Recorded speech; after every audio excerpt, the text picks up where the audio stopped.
Hey, what's up, y'all? So, as you know, I was having a conversation with some friends and would love to know your thoughts. Please leave them below. So today, Joe Biden announced officially that he was getting in the race to get the Democratic nomination to run for president. And cool, the more the merrier. However, I saw some folks on social media who are Bernie Sanders supporters immediately start to disparage Joe Biden's record because he voted for the crime bill, he authored the crime bill. In the 90s, he was voted for, I think, the Iraq War and some other stuff, right? Has some issues with the Anita Hill hearing and some other stuff. My challenge is this, though. Most of the things that they were critiquing him about were at least 25 years ago. Not that that's an excuse. But it's not unlike Bernie Sanders didn't vote for the same crime bill that people are disparaging Joe Biden for creating. Like, Bernie voted in an affirmative, so that means he is as much responsible for the damage in black communities as a result of the crime bill as Joe Biden is, and anybody else who voted for the crime bill. So my point really, people, is the big picture here I feel like is being lost.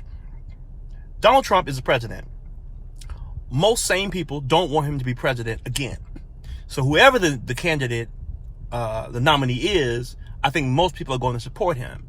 The thing that makes me leery about the Bernie Sanders folks is in 2016, we had similar issues with a lot of them not supporting Hillary Clinton and being apathetic and sitting out or voting for third-party candidates.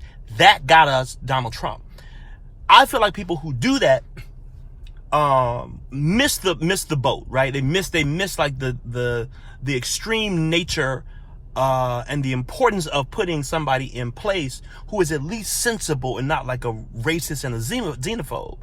And I feel like people who do that live in privileged spaces, right?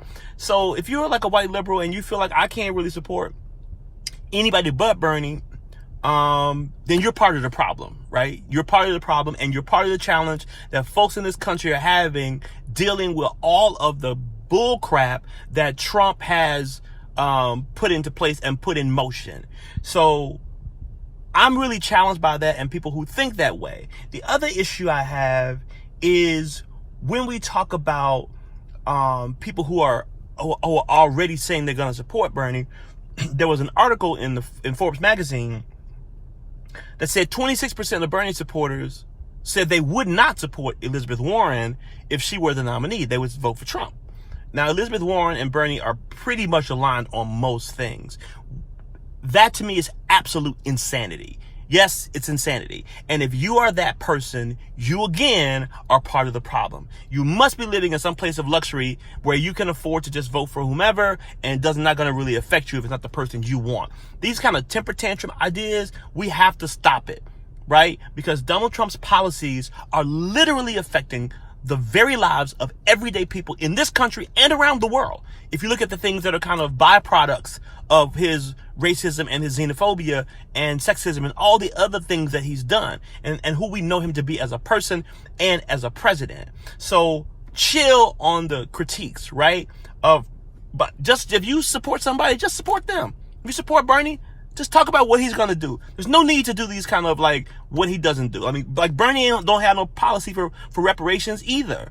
And so to me, he's not giving a satisfactory response to that, but I'm not making posts about it, right? In terms of like trying to like say he's trash and we're not going to have him, right? I am calling him and other people to the carpet for policies that specifically impact black folks, because I think that's important. But I'm not putting him out. I'm not trashing him in a way that I feel like would make people say, well, I'm never going to vote for him. That to me is a problem. It's challenging. And for those of us who are thinking about this in a big picture way, we have to be better at this than that, right? So support who you want to support. It's still early. It's like 20 folks out there. I don't know what most of the people, believe yet, what their platforms are yet. We have time to go through that. We haven't even had a debate yet, right? So slowly roll, right? And chill. And I think that if we work together, we can defeat the president we have right now, who's a crazy person, and we can get somebody in office who will be better for the country and better for the world. Peace.